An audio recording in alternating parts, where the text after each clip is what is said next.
she doesn't tell me what about So, I think this will be what we're asking. right. Right.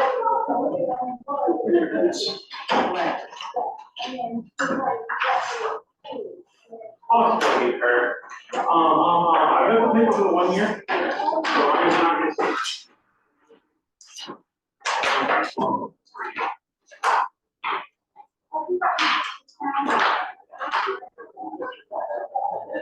So I think we're gonna start, Bob Desmond said he would be here, he's not here yet, he's not gonna wait. Adam's just, that Don, as you know, is a medical issue, so. We need the grace of God to get a form for the final order. That's what we did, a few days, yeah. So let's call the budget meeting to order. Let's just do the allegiance. Allegiance to the flag of the United States of America, and to the republic which stands one nation under God, indivisible. So prayers, they are now. We're all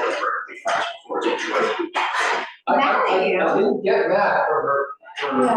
No, I screwed up her meeting. That's okay, I just know that I have to do it, it's the law, so it's up to you guys when I do it. And it's funny you say that, because I don't remember any other superintendent coming and doing that.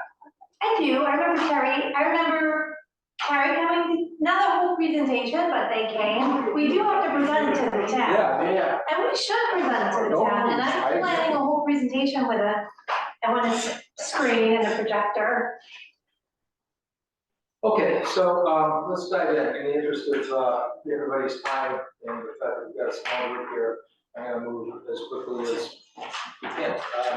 So the objective of this meeting was to do a check-in with the budget committee members after the first couple of reviews and exposure to a lot of numbers, sitting in the school budget, and have a chance for Q&As, identify any areas where we're particularly concerned about that we want to make sure we ask about before we get to final voting and before we get to Wednesday night, because Wednesday night is probably one of our last opportunities to get together with the full select board, if not the last before the voting happens. So that's the objective. I will take the notes because our secretary had resigned, and I will fill that role to the remainder, and I'll publish the meeting notes before Wednesday, just so he's on the same page. The agenda, I kind of wanted to go through, unless there are any other things people want to cover, is first to just make sure we're all on the same page on the upcoming schedule and what needs to happen and what's going to happen. Then go through the department budgets, not necessarily go through all the budgets, but highlight the ones where we have particular questions.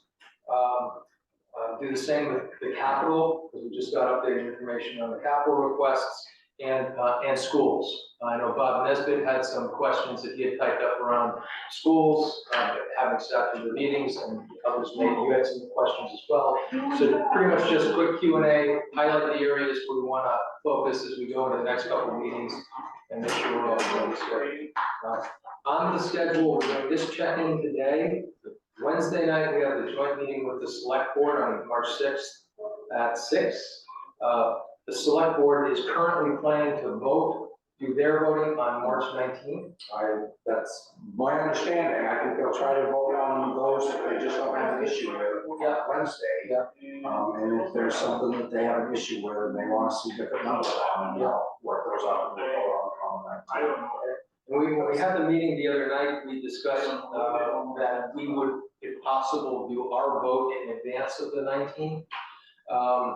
And that pretty much leaves us like March 11th and 12th, because as I said, I'm out of town for a period of time. Other people had some other things. So what I'd like to do is lock in a meeting for March 11th or 12th.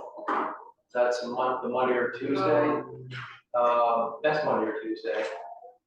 Thank you. That's correct. Yes, and knock out the votes to the extent that we can, and be able to let people know what those are in advance of the final select board meeting. So take a look at your calendars before we leave, and maybe we can pick a time and a date. on March 11th and 12th. All right, so that's the schedule. The next thing is to go through the department budgets and highlight anything that we have particular concerns about. I am happy to go first. I went last time, so I'll go first this time. To be brief. I don't have, actually what I'll do is I'll have Brian Adams go first. He sent some notes along, and his notes mostly focused on capital. He said on the general budget, I would vote to accept the general budget as proposed by the town manager and the department managers. I would not add any more community organizations for 2025. So he didn't have any potential downvotes on any of the departments. So that's his feedback. My feedback was similar. You know, the way I kind of looked at the departments this year is that we have an increase of $670,000 over all the departments that are on this sheet of paper. Substantially, all of that is in 7 departments, and they're the departments that are looking for increases of 50K or more. The largest 2 are Parks and Recreation and Police. The other ones are EMS, County Tax, let's see, Contractual Services, Transfer Station, Public Works, and so forth. So the net of this, the way I looked at it, was similar to Brian. I don't think there's a lot that I see that you can, I'm concerned about the increases on EMS. I'm not sure that I know of any solutions or things that I would actually cut out of there. So I don't have any major heartburn except for 2 areas. One is police, because we haven't looked at it yet, and it's a significant update. And that, I was gonna remind you that, you know, that still doesn't, if I don't hear from the union this week, then we're gonna move forward with the budget. I'm gonna go to the union and say, This is it. sorry, this is it, this is what we got. See you next year. Live with it. Yeah. Okay, because that's a big kind of outlier in the mix right now. And the other one is, surprise, surprise, Parks and Recreation. You know, I think I'm inclined to not vote positively. I'm inclined to vote against this one. Just because it's, you know, it was up $104,000 last year. It's up another $104,000 this year. I know there are positive things happening around there.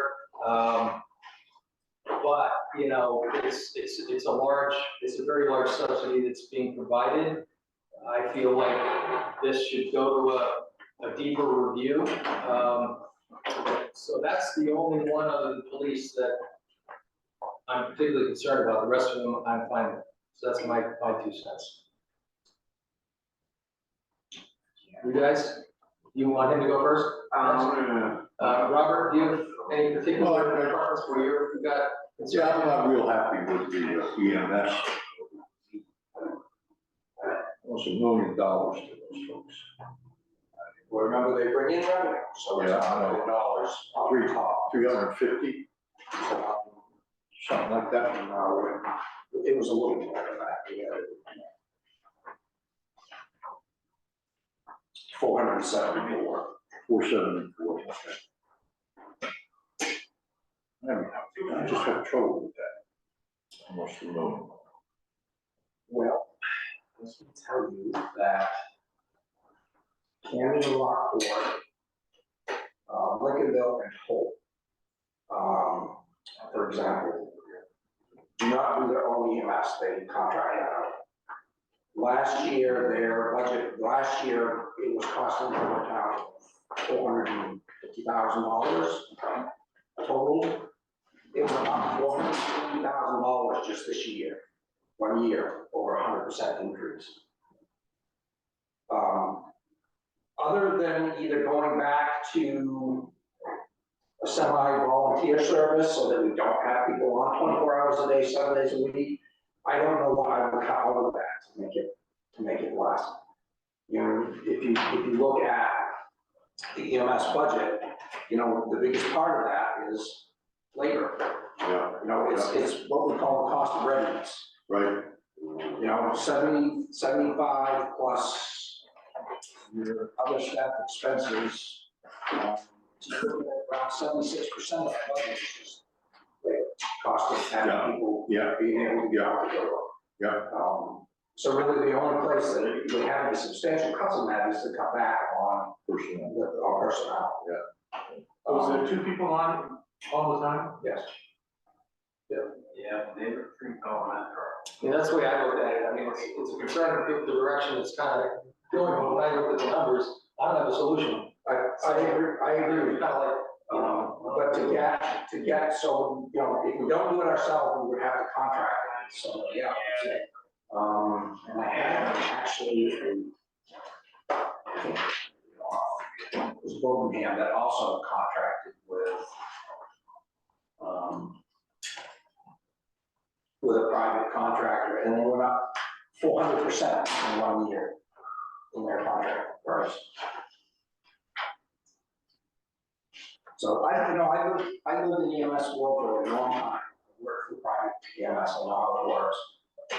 I certainly don't recommend it, but I understand the concern, it goes up constantly, it's gone up a lot in the last couple of years, because we've had to increase the rate of pay. Yeah. You know, in order to retain what we have, but also to try to attract new people. And I, of course, and will continue to push that this area needs to get, we should have a county EMS service. There Yeah. should be a county service, just like the sheriff's office is, to make it more efficient, and I think it would help cost-wise, but we're not there yet, so. I guess the question I would ask Dennis, based on, I mean, we've got all good data here, but the percentage rate of growth is lower of the loss of the subsidy, if you will, is less this year than the previous year. Where do you think it's going? Are we, once we kind of hit these increases in headcount costs, are we in a position where it kind of flattens out a little bit and we'll close more next year? 'Cause Yes, basically, I think the wage thing is kind of plateaued at this point. You know, the wages have gotten up to where, you know, even some of the private services just can't afford to pay anymore. Because the reimbursement rate's not there. You get the insurance companies that bone out, especially Medicare and Medicaid. And we actually got what we billed. It wouldn't cost the town anything. But they don't. You know, and that's a debate that's been going on in the halls of Congress for years, is increasing the ambulance reimbursement rates. Well, I thought the county did have some EMS services, no? No. Yeah, Lincoln County Regional Ambulance, but that's not a county service, that's a private, not-for-profit. They're owned by 6 towns. That way, but it's not a county-wide service. yeah, I mean, anyway, I don't have a good answer for it. I mean, expenses are up $109,000 in a 1-year period. You know, if we have that on an ongoing basis, if we're growing at that rate of expenses, I don't it's see, basically out of business. We have to find a different solution, so. But this year, I don't have a good fix. and I don't have, you know, I just don't foresee that rate of growth continuing. But, who knows? Robert, any other major departments you wanted to kind of hit? I have one more question on EMS. Dresden and Alna and Westport, do we split costs with them? Sure, so we charge them something based on their call volume. Okay, So like Alma and Westport is about 50 calls a year. yeah, So whatever that percentage is, and it's based on what does it cost us to send a crew to these towns. right, So they pay the labor, the fuel, all the costs of medical supplies. They even pay a portion of having to replace the ambulance, all the equipment, right, based on their call volume. right, okay. So they're paying substantially more than they were paying 5 years ago. 5 years ago, they were each paying like $5,000 a piece, $6,000 a piece. And now we've bumped that up, so. But we are trying to do, and we had this discussion with Rob and the fire chief the other day. If we can pick up some more inter-facility work, we can pick up some additional revenue. But kind of a double-edged sword, because, you know, we send a truck to Portland, and then we need it back here for an emergency, that's on the transfer. You know, whatever we made on that transfer was wiped out, and I had to pay somebody for a mutual aid call, so, you know, we have to kind of balance that off. Okay. And I'm hoping my revenue numbers are a little bit lower on that this year, we'll actually pick up more. She is running a little ahead of her revenue estimate this year, so. And then the other parts, It's a big budget. Yeah, it's a big budget. And again, you know, I think you find that a lot of it is, you know, personnel expenses, yeah. personnel expenses. You know, I mean, I'm happy to look at, you know, if you guys see something and say, why, got this, got that, I'm happy to take a look at it, talk to the department heads and say, you know.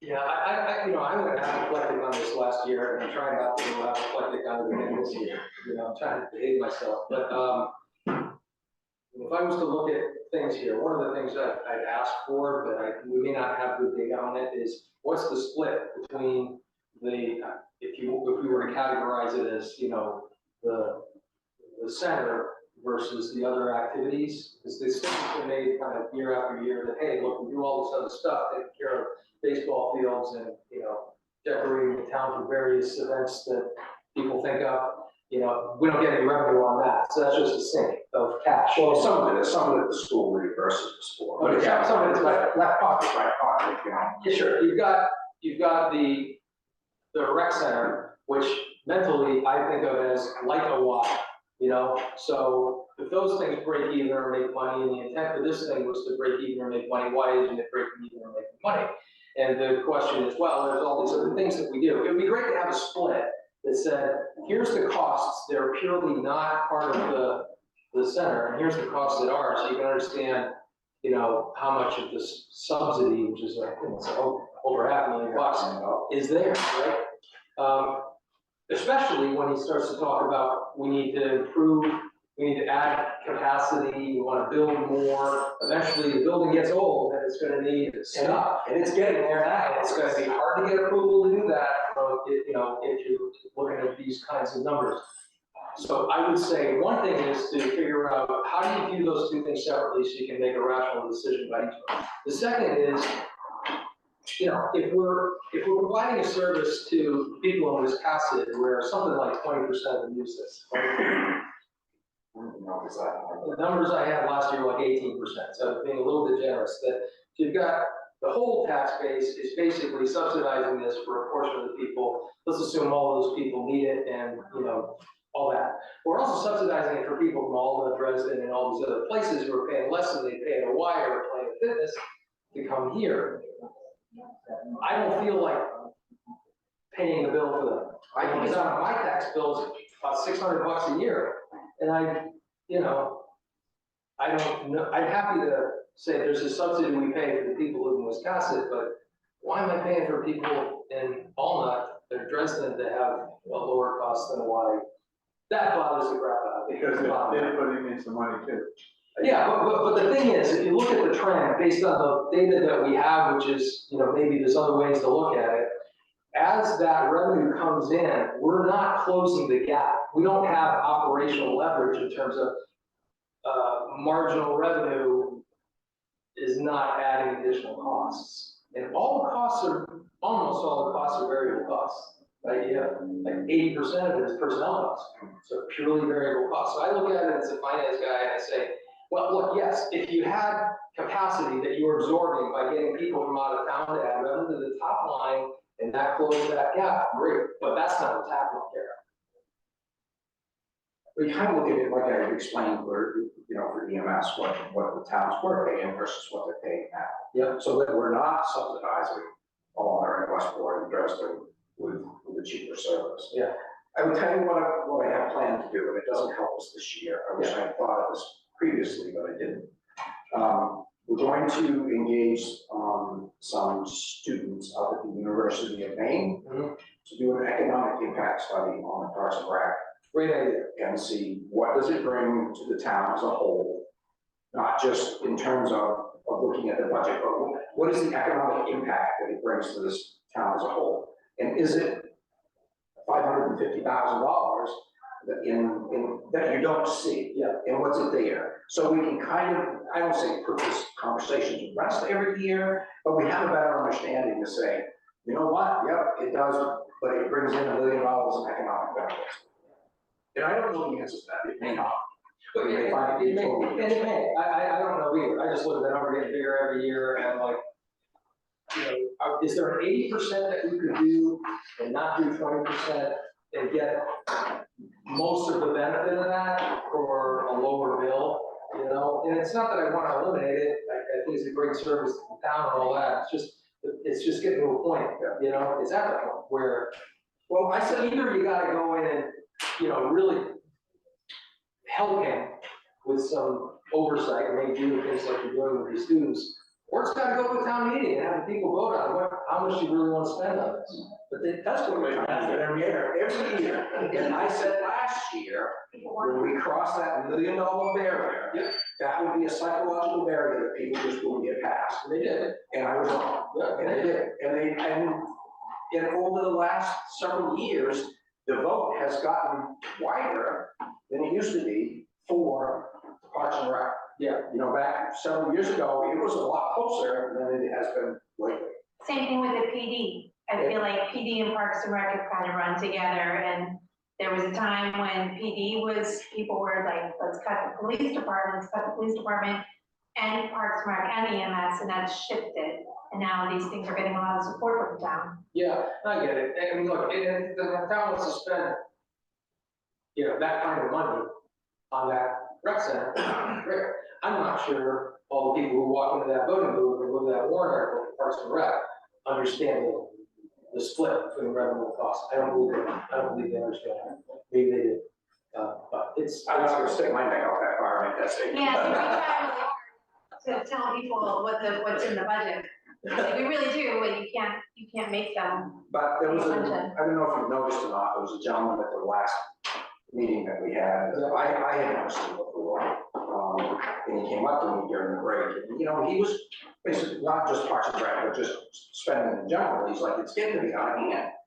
And I said, as long as the people keep voting for these budgets year in and year out, I'm going to keep presenting them, right? Because it tells me that's what they want for services in this town. Yeah. People come to me and say, no, we've had enough, no more, we'll figure it out. Yeah, exactly. Okay, anyway, so I think I have that concern, you expressed that concern, and, we'll just see how it plays out. So with that economic development, you should, I mean, you asked for the same thing last year to separate the parks and the recreation. Yeah. And, I mean, that might be the total difference. Are you gonna charge more for the kids to be involved in these sports? I don't know. I mean, that's the difference. You know, you can only charge so much, so We can always look at separating the community center versus the Parks and Rec. right, I think And create a whole different budget for the community you center. asked for it last year. That's what I would do, because they're conceptually different things. I mean, baseball games and pickleball courts and tennis and stuff in the town, you're not gonna make any money on that. And it's probably all value, and that's what people want, right? And I don't have a problem with that. I never said I thought this thing should break even. I'm just concerned about the rate of growth of the subsidy part of it. But it did, you know, we've only projected a $40,000 increase in subsidy this year. So Yeah, I get it. that's, you know, that's providing we get the revenue. If you get that 700, And they need to, and in order to do that, they're, you know, the select board is going to have to approve higher fees this year. yeah, they're gonna have to, because he grew it, well, his plan last year was to grow revenue at 6%. And at this point, he was like 50% of that, or something, 58% of the way through the year. So he looks like he's on a pretty good track to get the revenue. Might be different. He's a little behind where he should be, but we get a significant amount of revenue from there and starting in late spring for the summer camps and all that stuff. This time he's looking at a 10% annual growth. I don't know where that's gonna come from. It's gonna come from increased fees. It's gonna have to. There's no ifs, ands, and buts about it. Otherwise, it's not gonna be busy. Because last year we talked about that, and we ratcheted him a little bit, not much. And I would go up to the people that owned it in Wisconsin, that's what I would do, you know? month, and maybe that's not fair. I think that they could, I've said it, I don't know if he's ever listened, but because he's really worried about the people who need the place, use it in town, who can't afford an increase, but many people can. So what about a sliding scale? You could do a sliding scale. I have to tell you, my annual membership for my whole family is very affordable. I paid more for 1 month at the gym in New York City. Yeah, exactly, and when we. I mean, this is not New York City, I don't live there now, Yeah, but thank a God. lot of people here came from somewhere else and wouldn't have sticker shock Yeah. if they had a reasonable wage structure, I think. And that came up last year, during when the select board and he were going back and forth about raising rates. And he didn't want to do it that way because it was an administrative nightmare trying to keep track of it. We could help, But, by we, I mean you. I don't think that's, because I have also had numerous people come up to me and say, look, it's a deal, we're getting a great deal, I will pay more if that's what it takes to keep it here.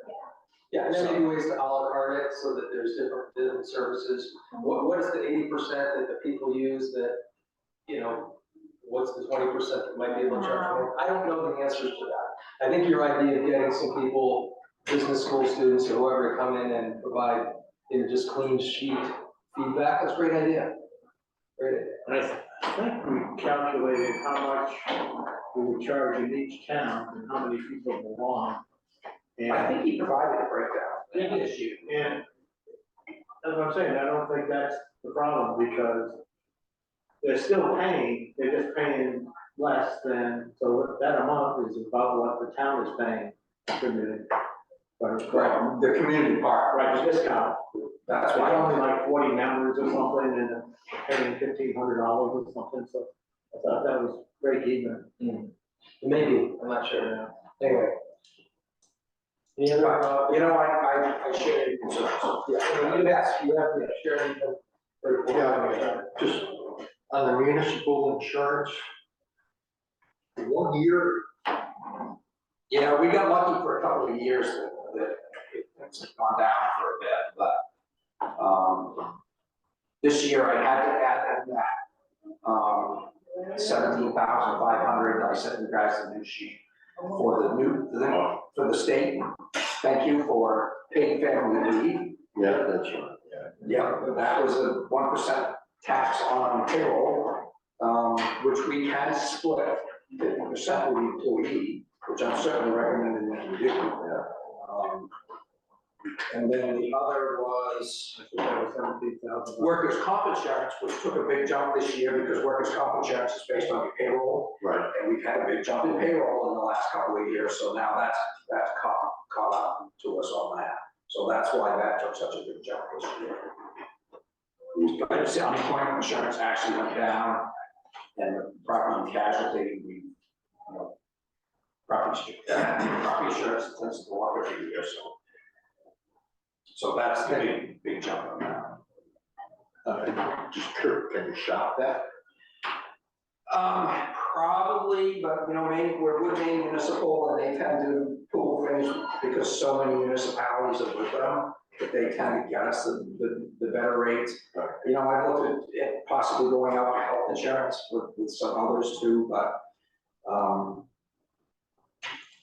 jumping around a little bit on health insurance makes employees a little anxious as well, but it is getting to a point where, especially with health insurance, that we're probably going to have to maybe look at turning over some of our HR stuff to a third party that will do benefits administration and all of that, because it's getting up there.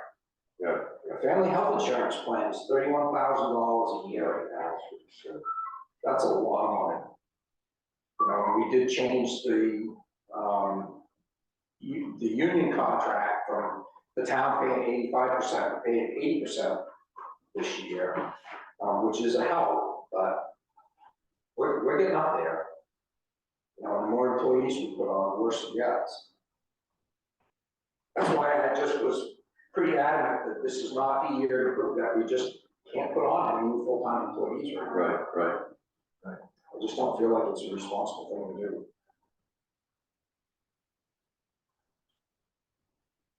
Any other question areas? Okay. Marty?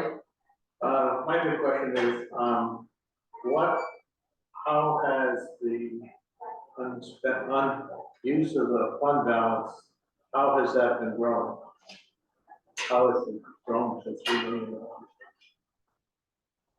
Oh, well, like I explained in the meeting the other day, so there have been a lot of previous boards, so your fund balance can fluctuate every year depending on how you're on it.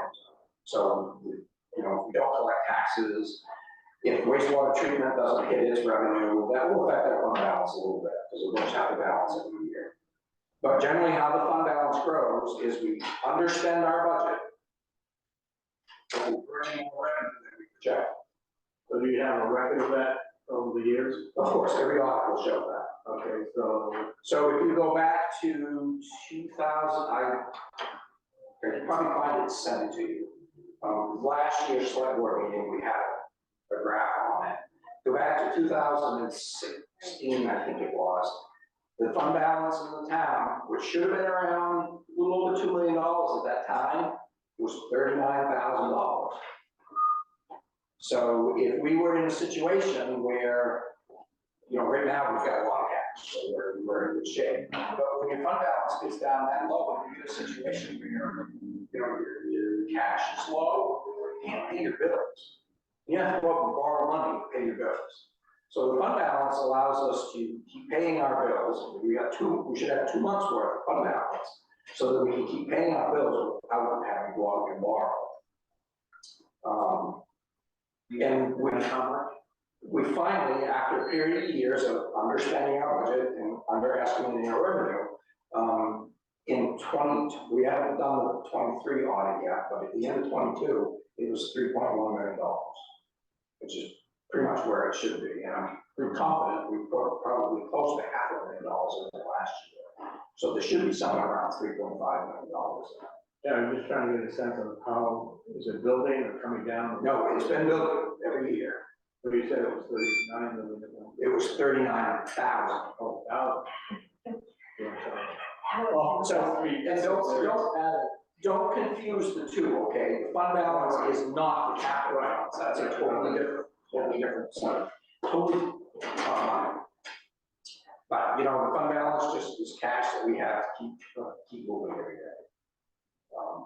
And Dennis, is the schools part clearly separated in the audit every year? I haven't looked at that. I always thought that was inside that number, and then it's in our audit, but is it clear to you in your I audit? have to look at it. I I would have to look at it. We'll have to look at it and see. Okay. What do you have projected in your fund balance?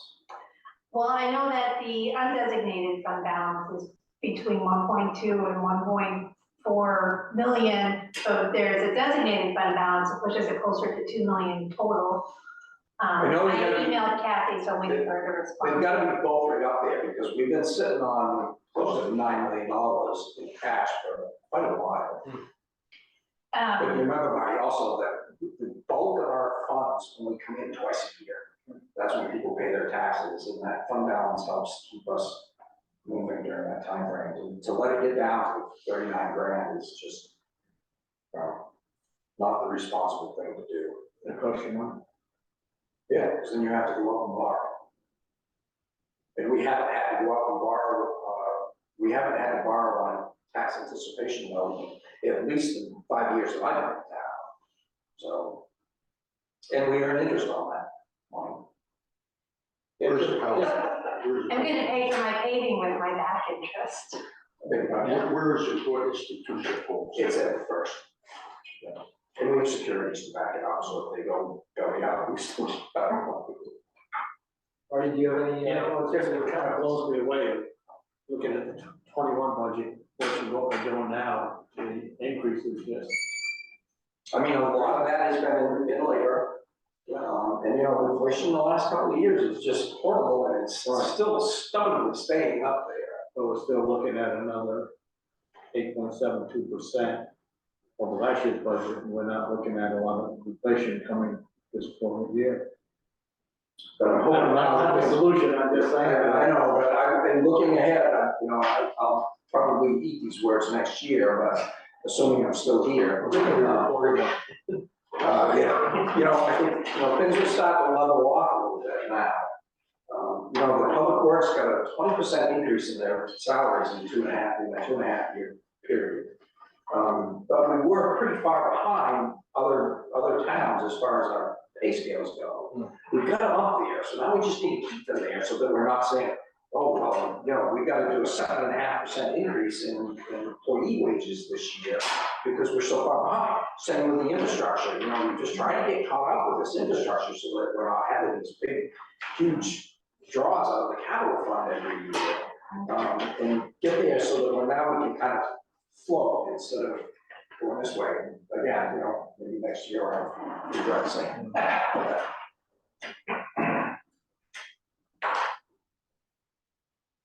I know, you know, I had one of the selectmen today. I was hoping there was more money in the, You were looking for the pot of money that covered. that you could get some of the, Well, here's- expensive out of it. Here's the thing with the fund balance, and we'll use some of the fund balance this year to help offset the municipal appropriation. And if we have to, there's enough there to help offset maybe some of the school appropriation. I'm certainly not gonna recommend that we use all of it. So there's no tax increase. I think that's an unrealistic, that sends an unrealistic message to the taxpayers to say, you know, and then we get right back to where we were, and we have this big increase in 1 year. And we still have the unknown that's Maine Yankee, what are we going to end up ultimately getting from that? So based on this budget, what do you see as a tax increase? On the municipal side, we wouldn't need one. The school is gonna ask for 6%. Well, maybe, I wanna see where my fund balance ends up at the end of the year. We're doing really well this year. We've had some people leave that we haven't replaced, so we're beating our estimates. And my plan for 6% includes pulling 600,000 from our fund balance. Could I pull more? Well, we have a lot, and if I could pull more and still keep money in there and also still do my capital, I want my own capital account, and I want to pay for that paving. But I was happy to hear about the interest and that we can look back, and we are working on those numbers now, what we think would be a fair amount. So, you know, my philosophy on fund balance, Marty, is once we get to where we should be, anything over and above that should come back to the taxpayers every year. Right. Well, doesn't have $3 million in our fund balance, we've got $4 million in our fund balance, it should go back to the taxpayers. Because it means we're taking too much money from them I agree. every year. Yeah. And so that's how I look at fund balance. Once we're there, and we're almost there, we're not quite, but we're almost comfortable enough that I think, at least with the municipal budget, we don't need to have, you know, there's enough increase in revenue to offset most of it, that we can take, you know, 100,000 on balance and not have a tax increase. But again, you know, this is the floor that we start from for next year. And if Maine Yankee, you know, we get good money from Maine Yankee, we're not gonna be in bad shape. If we don't, we may have to start thinking about some hard decisions here. Well, I think that's why we're pressure testing. I mean, what you're hearing is general agreement with the budget as presented for the departments, that's what we're hearing, but concern about Yes. the obvious things that you're also concerned. I want to get to schools, just to clarify some things, and make sure we're on the same page, and also the capital. Do you have any more particular department questions that you wanted to hit before we do that? Well, it's kind of a combination of capital. Excuse me? It's a combination between the municipal budget and the capital. You want to raise that? Well, why don't we switch over then to just going through, you can address that question. We'll go through, make sure we know what we're voting on for the capital and the schools. Okay? So just one thing, the use of the balance fund with, I think, we had that question, which number was it, but, let's say it's the $86,000. You know, I shouldn't, I just feel that part of the municipal budget shouldn't have the use of the fund balance in there. So in other words, we should base it on tax increase or increased revenue.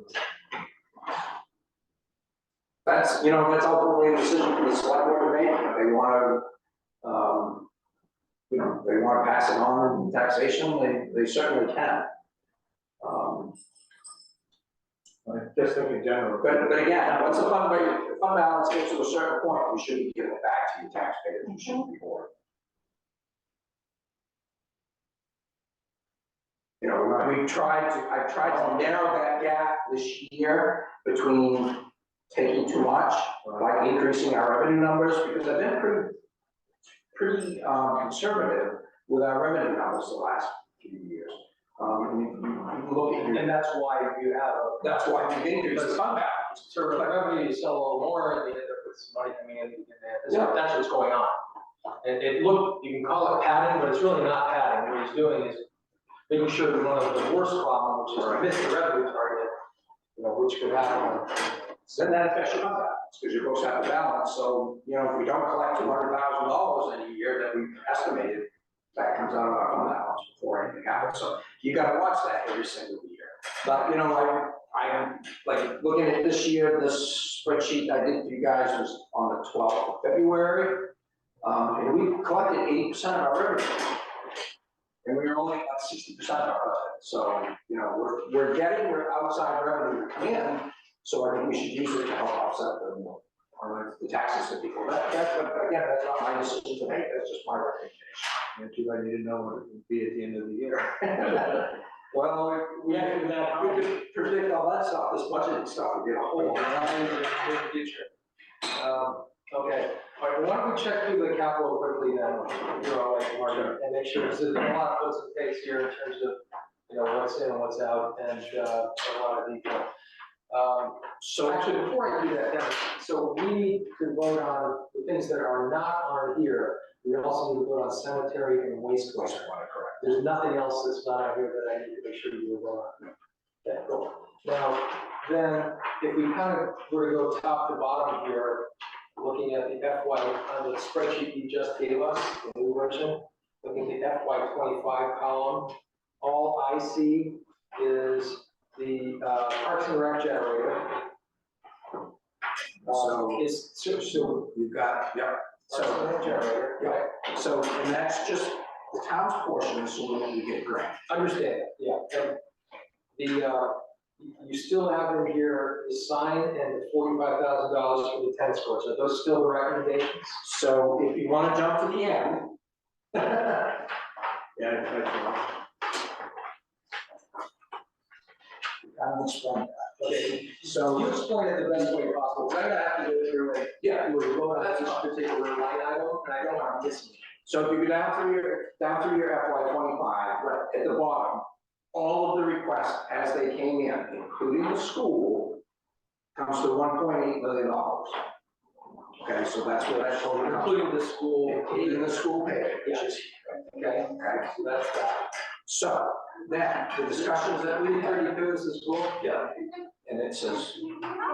Okay, school. And it broke it down according to what John had, Yeah. 25 pay and all of that, okay.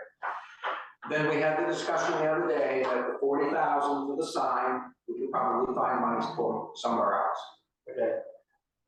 The cruisers, the EMS vehicle, and the trash trailer, was discussed either taken out on a lease or taken out on a loan. So we can back those out. Yeah. The 45,000 for the tennis court, I feel we could probably find it in our existing budget. So that was. So you back that out. So that's 486,000, almost 487,000 that we can subtract from the total of that. So what we would be withdrawing from the capital fund would be $1,334,000. And how much do you get to spend if you stick with your, what was it, 4% of growth? That's shown on here as well, because at the current time that this was done, 5.6. That's always the problem. So that's like the. So- We always need twice as much than we have. so this is the point that I've tried to make the last couple of years with this.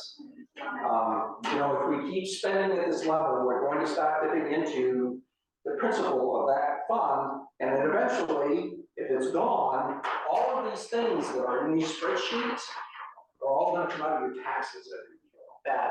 And that's not good. So let's go back then, if you don't mind, that's very helpful. Because I'm gonna do, when we go through the votes, which is only a week from now, I wanna make sure 22K for 22.5 for the Parks and Rec generator. So I color coded them for you. Okay, I'm just asking anyway, yeah, because I'm stupid. As I get older, I get dumber. Okay, so 40K for the tennis courts is out, right? Yeah. 40K, 45K, 40K for the sign is out. Police 201, that goes into the lease, so that's out. And we're not even gonna spend that much, because I've already told him he's not getting through, we already said, not getting through. Not getting that. Okay, nice try, you played it. For the sign, I think we should have like 10,000. He said he's gonna absorb it from somewhere else and not do it out of capital. So I think we can come up with this money somewhere else. my point is that we don't need to vote on it. If you can get, 30 out of FEMA, don't you have to show that you have to 25%? Yeah, but we don't even need to get it out of FEMA, we're not saying to find it somewhere else. Do some fundraising, sell some advertising on the sign while it's up there. The 50K for the flag art is out because that will be absorbed into their budget as a lease. Correct. Same for the trash trailer. So the only next thing is another generator for the town office. Okay? And then as I go down the list here, I've got 66K for the pump station generators. So when I, And 16 for the, these, okay. yeah, for the control. So in terms of capital votes, if I understand correctly, I need to do a vote on 1, 2, 3, 4 things plus the paving. Let me just double check.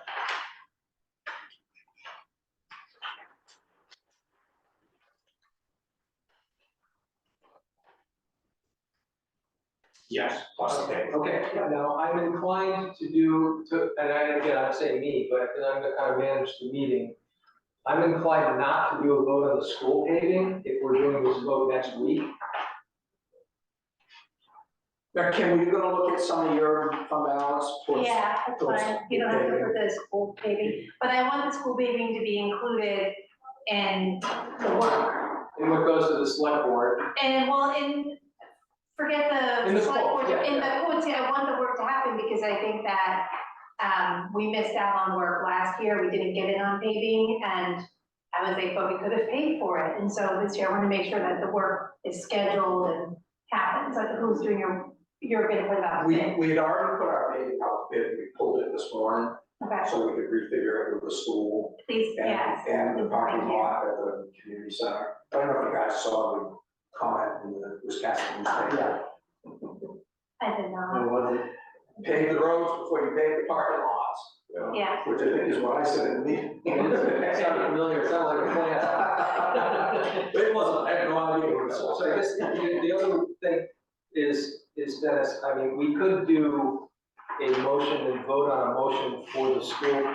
It's just that the budget committee hasn't voted on capital projects for the school in the past. So I don't want to overstep our bounds. I think we want to do a recommendation vote on the school budgets proposed. But this, it seemed to me like the paving needs to be decided what bucket of money it's coming out of before we vote on it. I would agree with that. Okay, so I just need to get a number from Kim as to what she thinks she can absorb, and then we can. So we'll punt on that until like the 19th, when the select board votes and figure out where it's coming from. But otherwise, we'll vote on these 4 things plus the town paving items, and that will be it for us for now. Right? Yep. And I don't have any, I don't know already, but I don't know if you guys have any particular concerns. It's a lot shorter list than last year. Do you have any concerns? Oh, you don't have to, we have the leases, they're in there, so we don't have to. Yeah, well, well, again, you know, Larry wanted 201,000 for cruisers. Sorry. Yeah. I won't put that in there. You know, the selectmen, you guys say, no, we want fund it all, that's fine, but our recommendation is no. I think I bought 100% of your recommendation. And Brian mentioned using one of the older cruisers to shift over to the EMS. And I didn't think of it at the time, but if I did that, then I have to buy 2 cruisers. And the cruisers are more expensive than the EMS vehicles, so that is the less expensive. I think we have a good plan, and I don't think there's any objection to it. What was the cost of the leases? I'm still working on getting quotes. The first year, this year will be a little higher because we have to actually, outfit them with the lights and all the equipment that they need. But after this. It's in the operating budgets, Yeah. it's got a line item there, but they're basically what they've done is divide by 3, but they divided by 3, so there's not an interest cost baked into it, but they've overestimated the principal. Yeah, but what I'm saying is It's a that, good guess. that contributes to the increase of the 8%. It does. It does. So I was just wondering, It's all baked in there, so. so would it be like 5% increase then? I mean, You could take no, because between the two, we're only looking at. Well, the police department one isn't quite done yet. Well, yeah, no, it wouldn't be down that low, but we could probably get it. That would add 150,000 to the capital outlay. But it would not take 150,000 off the budget because it's over 3 years, so it would take probably 70,000 of that this year. It's the right way to do it, especially with all this paving that has to happen. Okay, why don't we just move on then to the schools? Kim and or Dennis, it might be useful just to kind of level set the bottom line here, because what I was a little, I think, thank you first off for letting us come to the meetings. It was my first exposure to the school budget, so. Well, I know, but you know, we got to ask a lot of questions that maybe the public Yeah. did get the answers, so. And I'm planning to come here, I thought I was scheduled to come here tomorrow night to do a presentation to the select board. I'm gonna do that Wednesday night, so I'm gonna do the presentation again. We'll be there. So Yes. you guys would be, actually works out better because the whole budget committee. The budget committee will be there and I can run through the presentation and I've made a couple of tweaks since I presented it even to my school board, so. Yeah, when we went through it, my big takeaway was you said 492 times that it's all preliminary. So I'm not sure the numbers Right. that I got at the time, or that we got at the time, were, I'm not sure if they are related to where we are now. Yeah, What I took away from it was basically a picture where you've got some, with the step increases, you've got some significant increases in personnel costs. Yeah. But you've cut a lot of areas to offset that. Yeah. Most of that. So the operating increase was looking like 2.4%, 2.44% or something like that. but we also had a cut in revenue. So our Yeah. state subsidy was reduced. So the So the the, expenses were 2.44 Yes. up. that's What I correct. wasn't clear on is what the total delta is with the reduction in state revenue. So It's, that picture, I mean, if you Yeah. were to net it out and say, expenses are up 2.44, revenue is down X, what's the total? around 6.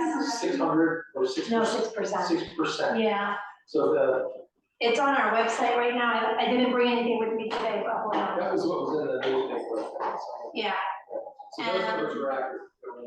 and so and there were some things I needed to put in that weren't there, so I cut other things. I didn't have an SRO in my budget, so I put in, Yeah, so then when we get to the conversation with the SRO, we're going to realize that the town is going to be on the hook 100% of that. no, 50, I did add in 50%.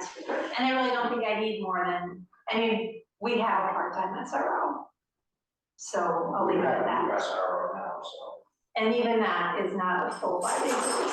So 50%, which is fine, like, we're fine with that. We have a really nice school and really good kids, and we don't need a security guard. So it works. Okay, so 6% increase in absolute dollars, how much is that amount? I don't know, hang on 1 second. I'm not gonna tell you the wrong thing, but I'm gonna jump right on my website. So did that come out of your budget? 60,000 for the SRO? That helps. So the last 2 years, we've gotten 60,000, they had a grant that paid for 60,000 on the SRO anyways, but, I mean, if she's gonna pay half of it, that's. Yeah, I cut one big software thing that I think is unnecessary, and we're gonna use that money for the SRO. Budget. You know, and I keep looking at this budget all the time, I think about it constantly. You sleep on it. And I sleep on it, and I come back, and figure something, and it's like, maybe or Yeah. refigure it and it's more, refigure it, it's less. I mean, I did cut EMS by 20,000. In one of the updates that I had given you guys. All right, so what I presented to, I actually need to update this. What I presented to you was an increase of $333,000, 5.2%, but that's not accurate. I was figuring on an additional $56,000 in revenue from the state that I'm not gonna get. Okay. So that number is gonna go up a little bit. Yeah. It's roughly 6. 6%. Yeah, So something like. it's gonna be something like around, something closer to $400,000 yes, ballpark. yep. Yeah, that's with about a 2.25% cut in revenue and 2.44% increase in Increase in expenses. expenses. Yes, but we've looked at, remember the 200,000 for special purpose private school? Right. We've reduced that to 100,000 just in case someone moves in, and then a real number. So we found 30,000 in savings. What I bring you Wednesday night will be the most accurate. Is there any, so Bob Nesbitt had a couple of questions, and I'm not gonna try to articulate them all, because I didn't understand them. You're doing this, you already have a stepped model for teachers, Yes, but you're basically concluded that, which is like every year they go up, or as they go through their career, you hit 3 years, 5 years, whatever the years are. And then there's you get an degrees. increase in pay and a there's steps in time, and then there's columns based on education. Okay, So so you get a master's degree, you jump you up. jump over a column and up a step in the next year. Yep. And it was like the ones in the middle years were not getting, There were steps that had 0, Okay. the increase was 0. There were a couple, there were speed bumps that had been built in before my time. Yeah.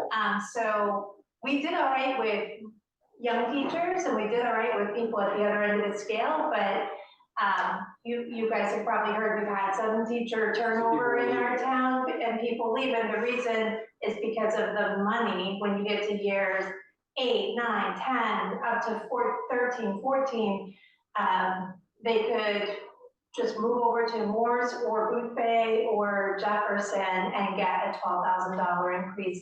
That was our old contract. We fixed it. My team negotiated a new contract this year to stop the turnover of teachers, teacher turnover.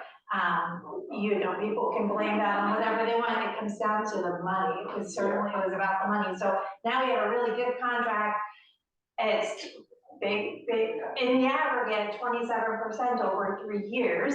So that doesn't mean that every teacher's getting that. It depends on where they were on the steps. I have to tell you, people at the top steps weren't getting anything. And then we said, all right, give everybody something. So we put in an amount of money for the top steps. But that makes us competitive with all the area school districts around. And if we can keep our staff and sort of quell the turnover, that's a good thing for the school system. And if you want to cut expenses in the school, it's very simple, put more kids into the school. And we're lucky because we live in a town that's surrounded by towns that have school choice. So we are actively recruiting. It's not gonna happen overnight, but we have targets that we're trying to hit just to increase the number of students that choose Wiscasset schools. Because every kid that comes in, unlike the community center, right, where you have, 30 more people sign up, you're gonna need more staff to manage them. We don't have that issue. We can absorb more students into our school without hiring additional staff. And each kid that comes brings their state subsidy with them. So it's really a positive thing for Wiscasset. The best thing anyone can do for our bottom line, for our mill rate, is tell everyone how great our schools are. And we haven't done that for a long time. There's been, a push against the schools in years past. So I think Bob was trying to suggest, and Bob has experience in education as a teacher and all that. He was saying that you said 27% over 3 years. Is that what it was? He said 29%. Yeah, I think that's what it was. Okay, so, and And on the total. on the Yeah, total? on the total cost of salaries Okay, for teaching staff. and so are we basically looking at 27% over 3 years? Is it more in the next couple of years? No, that's Okay, divided 'cause he over 3 interpreted it years. that way, that, Then it would be 27% each year no, for it's 3 years? 27% over 3, but the increase this year was smaller than a third of that. No, actually, I think the increase this year was greater than a third. Okay, that's good. Yeah, So in the next 2 years, you expect that the rate of growth will, you'd have an increase in expenses, but the rate will tail off some? well, no, we'll go back to negotiate the next contract. Do you do it But we every won't year? have to we do it every 3 years. But next time, we're not gonna have to make this big fix. This was a big fix. Yeah, and that's the same problem in towns now. Yeah. You know, we had to up all these pays in the last couple of years, police, EMS. And now we're there, we won't see those big jumps as long as we try to stay there. Yeah, but it doesn't make sense, if you want to have a school, and this town does, it doesn't make sense to not do it right. You know, you can't run it properly if you're only gonna negotiate contracts that benefit the people at the top of the scale. Everyone they come, they get their feet wet, they get 6 to 8 years experience, and then they have to go because they need to Well, look, make a living. I don't know how the other people feel. I came out of the meetings and I still feel positive about the overall picture. I mean, it could have been a heck of a lot worse if you didn't do a zero-based budget and get some significant costs out. If we just absorb those increases on top of flat spending everywhere else, Yeah. it would be really ugly. So I don't, you know, I don't have a problem with it personally. Yeah, next year, we're gonna work really hard to make sure next year is not really ugly, but just be really I careful. guess one last question, just where are we in the school, because Bob asked the same thing as well, in terms of like ratings of the school? Because you know, like when I moved to Wiscasset, you look on Zillow or all these other places and they say, we had 2 stars for Wiscasset schools. Yeah, it's low, it's low. What, you want to recruit people in and you Yes. want to do economic development, it's hard to do. You're trying to ask another Molenke to come into town and Yeah. they look at the schools and the ratings, which I don't know if we have control over the ratings or how that works, or what is the plan to fix that? Well, a few things. One thing is to stop teacher turnover, right? So that we can have a workforce that's not flipping. You know, we need to have more than young teachers and old teachers, not by age, but by years of experience. We have to have that middle group. We need them to be there consistently. Another thing we need to do is work really hard on our graduation rate.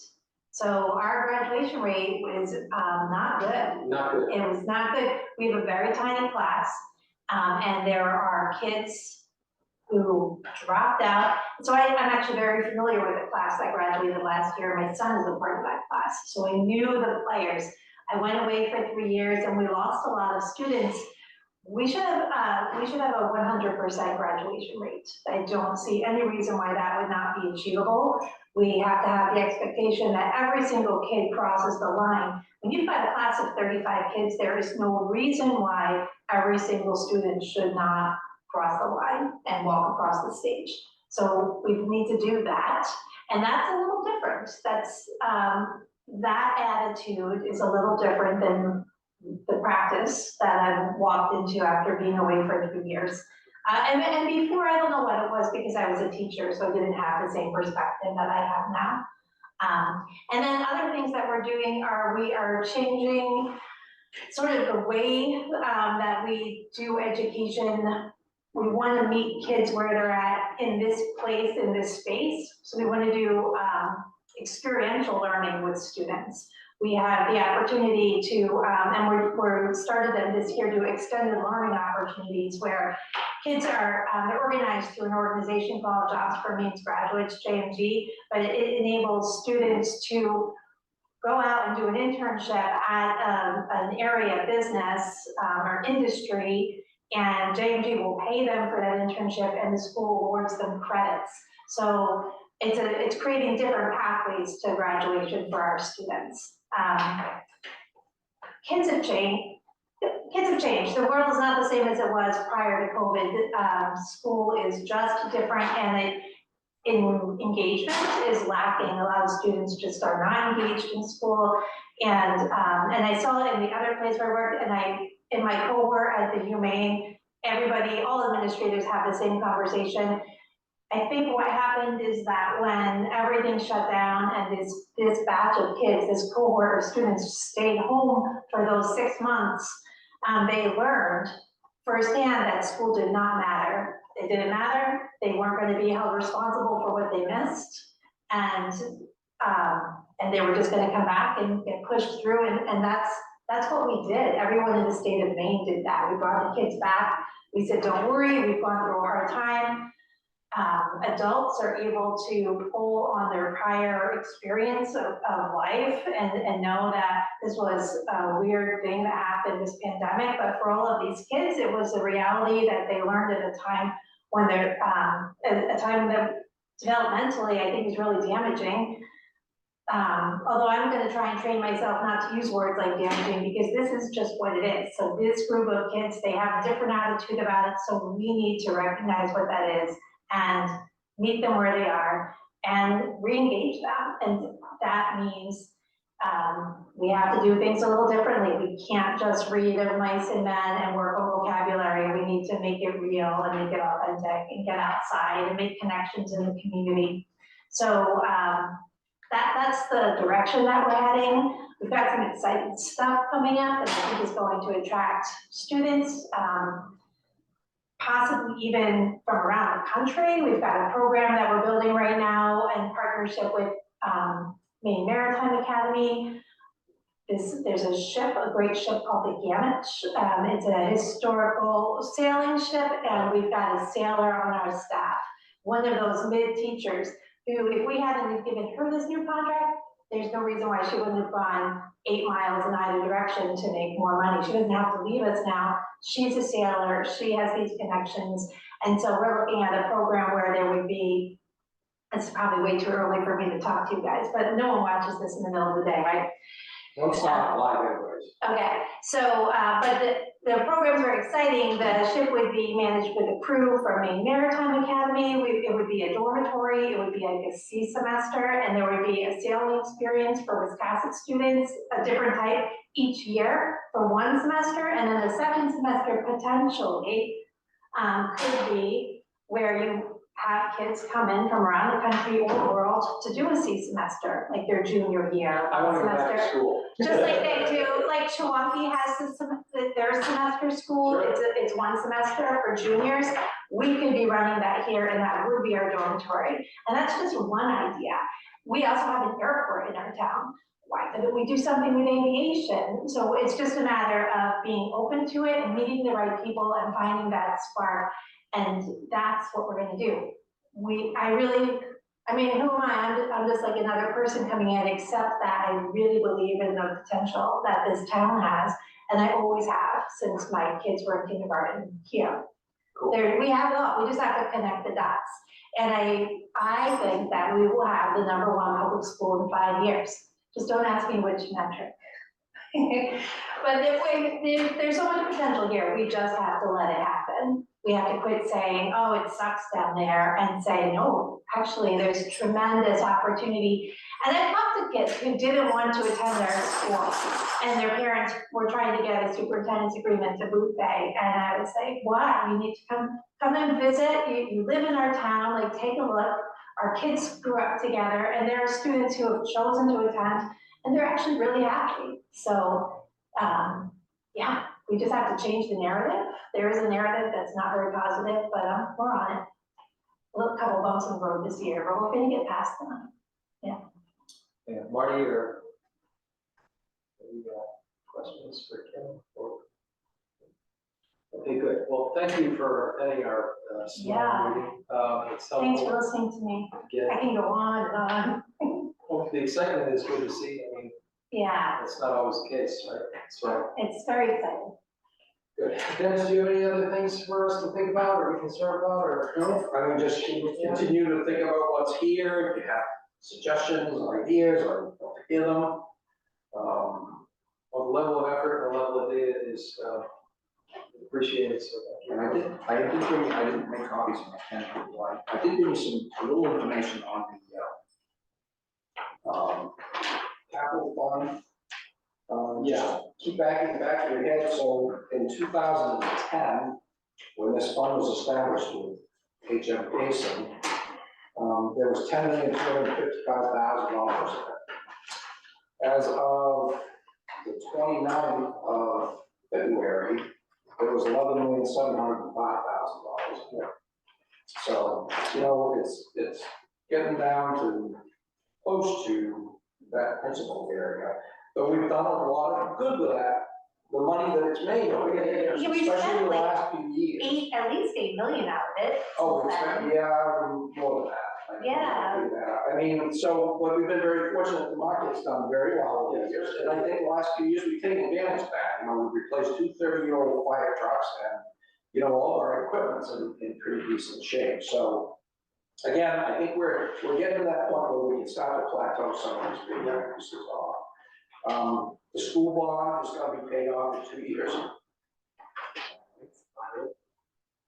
So the total indebtedness to the town currently is about $2.7 million. Now, I don't consider, leases aren't considered debt, so I'm not adding that into the mix this year. But we will borrow money for the trash trailer, which put us at $2.8 million in debt. But last year's total was $3.2 million, so we're still pretty good at levels down. So, you know, I feel like we're definitely headed in the right direction. You know, the big thing now is going to be the wastewater plant. I just have no idea what that was. The good news was I got an email from Senator Collins' office today that the budget deal that was worked out over the weekend in Congress will include our $5 million that we have for congressional directed spending this year for the wastewater plant. So once the two sign that, the president signs it, we've got $5 million. We will not have to be taken out of here to do that. That's the first step in getting this somewhat long process. We had a meeting on it again today, because the first big hurdle is where we're gonna put it. You know, there's places to put it that people aren't gonna like it. The total cost though? It depends on where it goes. You know, the further away we get from the central collection area, the more expensive it gets. So let's say the one near the highway department. Well, with prices going up, probably somewhere between $36 to $38 million. Or 5 million, just nothing like it. And that's, well, we knew that this was gonna take multiple funding sources over multiple years to get there. But this is the first, you know, this is the first in the bucket. Here's 5 million to get started. Yeah, And, yeah, based on my finance degree, I concluded that 5 million was better than no million. So we'll call it, we can do a close. Are there any last minute, out of the blue potential requests coming, like from Waterfront, for instance? Because I had heard there might be something from Waterfront on the docks. Yeah, that's not gonna happen this year, so. That's one of No the ask for a bathroom, Huh? no bathrooms. Yeah. When I was on the select board, they asked for a bathroom every year. And I was a little concerned because the state published a rule this year on porta potties that said that, you know, public porta potties really are a no-no. Yeah. And they can only be there for 7 days. I'm like, God, that's gonna be the massive thing. Oh, wow, again. But now they're actually, there's a bill in the legislature to change it from 7 days to 7 months. Wow. So. Okay. So, okay, one question, so, if you're still thinking of voting negative for the Parks and Recreation, what do you need to satisfy voting for? $300,000. No, I'm just saying, last time, Yeah, I don't know, I came back and cut one of the I think positions. we'll have the discussion. I'm not gonna bring it up again, but maybe other people will have some comments when we do the review. I'm not sure. Because Tony wasn't here for the, I guess he was sick last week. Yeah, he was at the first one where he came in. You know, I We think didn't that, have any questions or anything for him then, so, you know, I understand what the picture is. You know, I think it's clear to me what the picture is. Thank you. Bye guys, thank you, I'll see you Wednesday. See you Wednesday. I'm not gonna. overall, there's not a lot of things I'm concerned about, the budget, the overall picture is what it is. Any other questions, Robert? Call the meeting to a close, Dennis, thank you for spending the time with us. No problem.